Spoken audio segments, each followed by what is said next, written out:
1, 2, 3. Oh my God.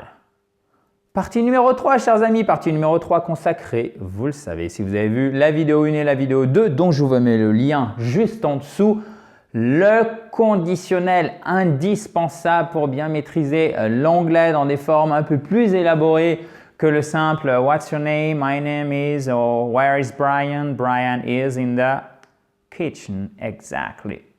This is Adrian. I speak SparkSpoken.com. Good morning, good afternoon, hello, how are you today? Comment allez-vous aujourd'hui? Je vous espère en pleine forme. On est prêt pour l'exercice? Oui, j'entends la foule en délire. Parfait. Si j'étais toi, je ne ferais pas ça. Entrée en matière un peu dure, hein? J'espère que vous avez bien vu ce qu'on a vu hier et avant-hier. Bon, vous vous souvenez? Si j'étais toi, je ne ferais pas ça. Il y avait 3 formes de conditionnel qu'on a vues. C'est la première, la seconde, ou la deuxième, pardon, ou la troisième. Bon, alors, si j'étais toi, je ne ferais pas ça. Donc, c'est dans l'hypothèse où je suis toi, je ne ferais pas ça. On est dans le présent ou on est dans le passé? Donc là, on se trouve dans le présent. Donc, du coup, ici, on a bien notre conditionnel. Je ne ferais pas ça. Vous savez qu'en plus, on a une symétrie entre le français et l'anglais, ce qui va nous donner, je vous laisse 30 secondes pour l'écrire dans votre fabuleux cahier d'apprentissage. Je vous laisse 30 secondes. En attendant, si vous ne l'avez toujours pas fait, chers amis, vous pouvez vous abonner à cette, fabuleuse chaîne YouTube en cliquant sur le bouton rouge en bas à droite et récupérer votre kit complet pour vous remettre à l'anglais. Pour ceci, rien de plus facile. J'espère que vous avez trouvé la phrase, hein. Vous cliquez sur le i en haut à droite ou sur le lien qui est dans la description. Si vous êtes sur Facebook, le lien est juste au-dessus de ma tête. C'est parti. Si j'étais toi. Attention, là il y a une petite subtilité. Enfin, ce n'est pas une subtilité, mais un petit piège. Regardez. Donc déjà, ça c'est une majuscule. Toujours. Je, c'est I. Et pas hi, mais hi. Ok, c'est pas hi, non, c'est I. Et c'est toujours en majuscule. Hyper important. Ça sera toujours I en majuscule, même si c'est au milieu de la phrase comme ça. If I was you. Vous ne trouvez pas qu'il y a un petit souci là? Alors, dans le cas d'une hypothèse, et lorsque vous avez if plus to be au passé, qu'est-ce qui se passe? Il y a une petite modification de la conjugaison et ce n'est surtout pas if I was you. Si vous avez un bon anglais, ça a dû vous écorcher les oreilles et vous faire, si je puis dire, pleurer les yeux puisqu'on dit if I were et non pas if I were. Attention, je vous avais dit que c'était une entrée en matière un peu ardue. Mais vraiment, ça vous servira franchement. Si vous maîtrisez les choses comme ça, vous passez du I speak English like that à un bon anglais, vraiment. If I were. Hop là, je fais des bêtises. Vous ne m'avez pas vu utiliser mon doigt pour effacer. Pas du tout. If I were, parce que where, c'est, je vous le note ici, where. Where? Where? Where?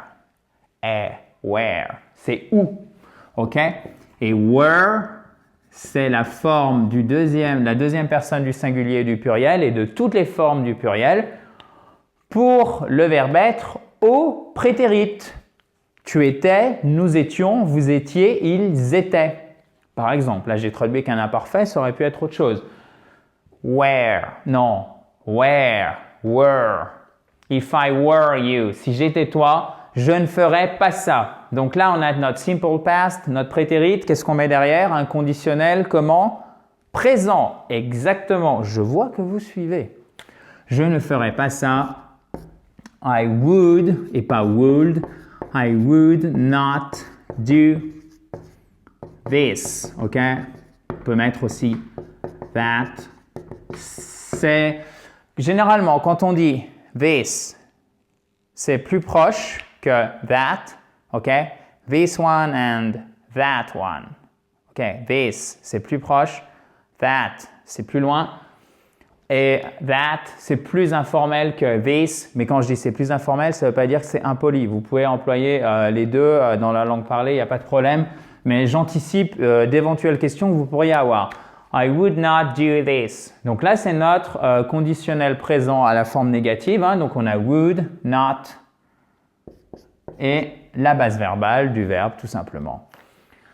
Récapitulons. If I were you, I would not do this, this, this. OK? If I were you, I would not do this, that. Donc si j'étais toi, je ne ferais pas ça. Première phrase terminée. Passons maintenant, non pas à la seconde, hein, parce qu'on n'aura fait que la moitié, mais à la deuxième. Si j'avais eu de l'argent, j'aurais acheté une nouvelle voiture. Si j'avais eu de l'argent, j'aurais acheté une nouvelle voiture. Bon, comment ça se passe?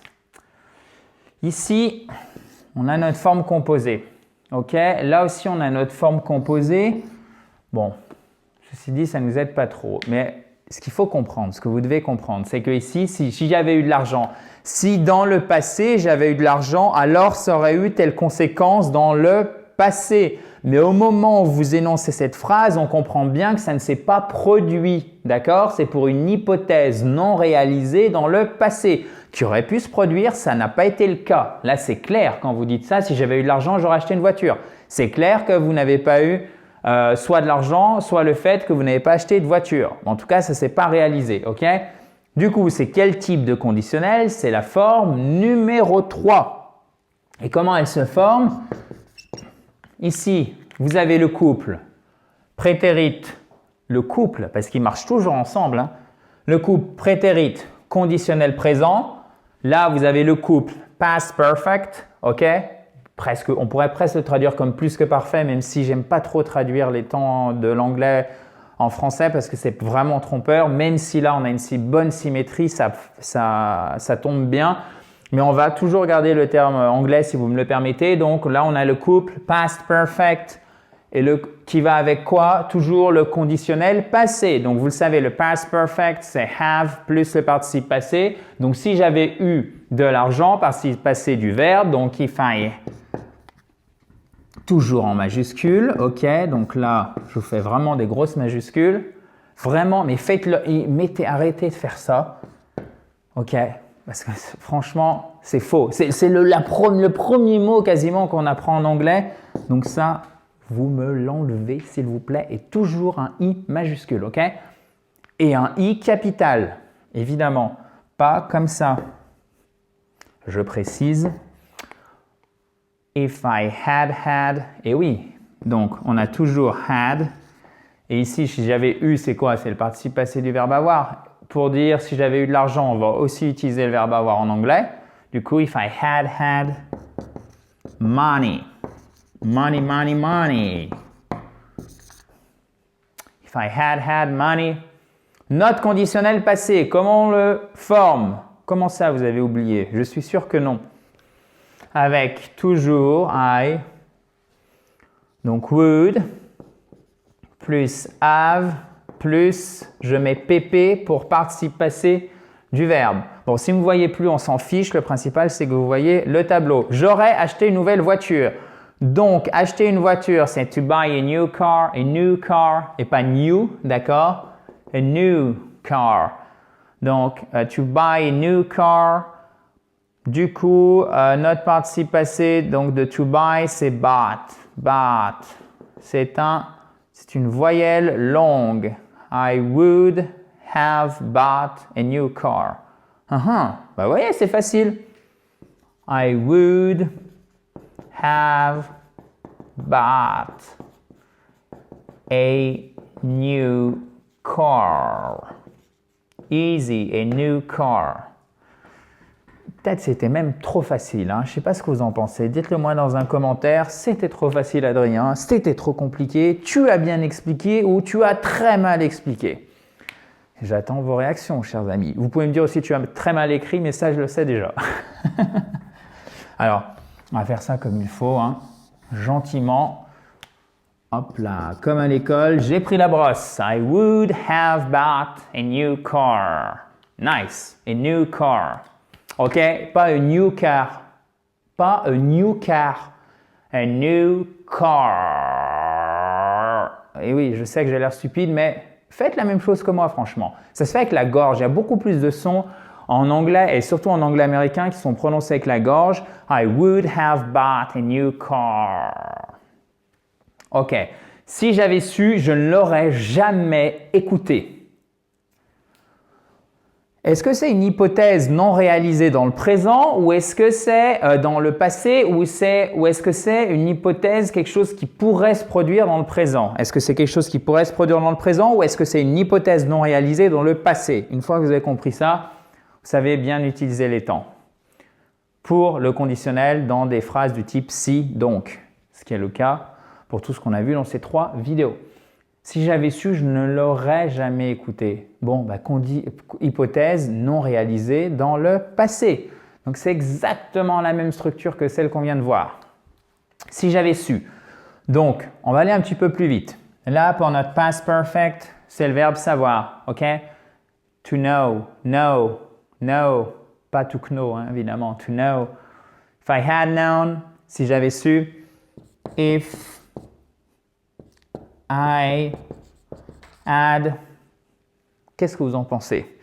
J'espère que vous êtes en train d'hurler derrière votre écran. Adrien, tu as fait une grosse faute. Oui. If I had. Bon, j'ai exagéré un petit peu là sur un majuscule, j'ai forcé le trait, mais ne l'oubliez pas. If I had known. Je ne l'aurais jamais écouté. Alors là, je vous ai rajouté un adverbe pour qu'on voit à quel endroit le mettre. OK? If I had known. Donc, on a I would. Je laisse de l'espace pour mettre l'adverbe. I would have listened to him. OK?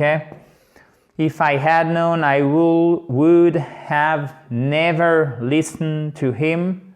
Yes. Moi, ce que je vous conseille, c'est de le mettre juste avant le participe passé. C'est-à-dire que ça ne bouge pas. Vous savez que c'est toujours la même chose. Et après, vous mettez votre adverbe de fréquence. Et après, vous mettez le participe passé. Attendez, là, c'est vraiment mal écrit. Donc, on va répéter ensemble cette phrase. Je ne l'aurais jamais écouté. To listen to someone. OK? To someone. N'oubliez pas la préposition. If I had known, I would have never listened to him. I would have never listened to. I would have never listened to him. If I had known, I would have never listened to him. Si j'avais su, je ne l'aurais jamais écouté. Passons maintenant à la dernière phrase et on finit en beauté. En plus, elle est vraiment facile. S'il pleut, ça sera la catastrophe. Et je vous propose d'employer un mot qui ne ressemble pas au français pour désigner catastrophe, en tout cas qui ne ressemble pas au nom catastrophe. Qu'est-ce qu'on pourrait bien employer? S'il pleut, ça serait la catastrophe. Disaster, disaster. Avec un accent tonique sur la deuxième syllabe, disaster, qui est un A court, si je ne m'abuse. Disaster, disaster. S'il pleut, ça sera la catastrophe. OK? Donc là, c'est certain, ça va se produire, ça va être la cata. On a le couple présent, futur simple. Easy. Vraiment. If it rains, it will be a disaster. If, it. Et c'est pas rain, ok? C'est rain. If it rains. Vous voyez en fait, parce que cette phrase, elle est facile, mais si vous voulez bien faire les choses, il y a pas de petits trucs, mais il y a quand même, faut travailler les choses en profondeur au lieu de dire if it rains, it will be a disaster. Et là encore, j'ai mis le S de la troisième personne du singulier. Évidemment, je précise, je me moque pas de vous. Loin de moi cette idée, mais c'est simplement que, et je suis le premier concerné en tant que francophone, je pense pas qu'on s'en fiche en fait, mais en tout cas on fait pas toujours des efforts au niveau de la prononciation. Donc là vraiment, je m'arrête à chaque fois pour que vous qui regardez cette vidéo, vous puissiez faire la différence quand vous parlez anglais et se sortir de cette malédiction où on parle n'importe comment parce qu'on n'a pas les bons outils tout simplement ou parce que personne ne vous l'a dit. C'est aussi simple que ça. Donc, if it rains, ok? Essayez de ne pas faire rains, ok? If it rains. Ça là, c'est le même son que dans groseille, oseille, hey, if it rains, ok? Rains. Évidemment, ce qu'on entend, c'est beaucoup plus ce son. If it rains, it will be a disaster. It will be a disaster. Disaster, ok? Disaster. Accent tonique ici avec un A court. If it rains, it will be a disaster. Vous pouvez écrire en forme contractée aussi, il n'y a pas de problème. Voilà. Oh là là, décidément, c'est la cata au niveau de l'écriture. Voilà. If it rains, it will be a disaster. Voilà, tout simplement. S'il pleut, boum, conséquence évidente. Prédiction avec un magnifique futur simple. It will be a disaster. Disaster. Disaster. Alors, j'ai fait une voyelle longue, mais c'était pour accentuer. C'est une voyelle courte. Mais l'accent tonique, il est bien là. Disaster. Disaster. If it rains, it will be a disaster. If I had known, I would have never listened to him. Okay? If I had money, I would have never bought a new car. Sorry, I would have bought a new car. A new car. New, pas new car, okay? New car. If I had money, I would have bought a new car. A new car. Faut que ça rentre petit à petit. If I were, non, if I were you, I would not do this, do that, do this. Vous choisissez, si vous voulez être tranquille, vous prenez this. Quand c'est proche, c'est beaucoup plus loin. Pour un objet, quand on décrit un objet, vous dites that. Ça sera plus de la langue parlée, ce sera plus de la langue, entre guillemets, un poil plus formelle, plus écrite. I would not do this, ok? Je pense que c'est bon, là, on est au point sur le conditionnel. Qu'est-ce que vous en pensez? Dites-le moi dans un commentaire, chers amis, juste en dessous. Si vous avez apprécié cette vidéo, je vous invite à mettre un gros pouce bleu juste en bas à droite. Et si vous ne l'avez pas encore fait, et si ce cours vous a plu, vous aidera, vous aide déjà à progresser en anglais, rien de plus simple. Vous cliquez sur le bouton rouge juste là pour vous abonner et profitez-en. Si vous ne l'avez pas encore fait, pour regarder les bonnes réponses au tableau, mais aussi pour télécharger votre kit complet pour vous mettre ou pour vous remettre à l'anglais. Pour ceci, vous cliquez sur le i qui est en haut à droite ou sur le lien qui est dans la description ou si vous êtes sur Facebook, le lien est juste au-dessus de ma tête.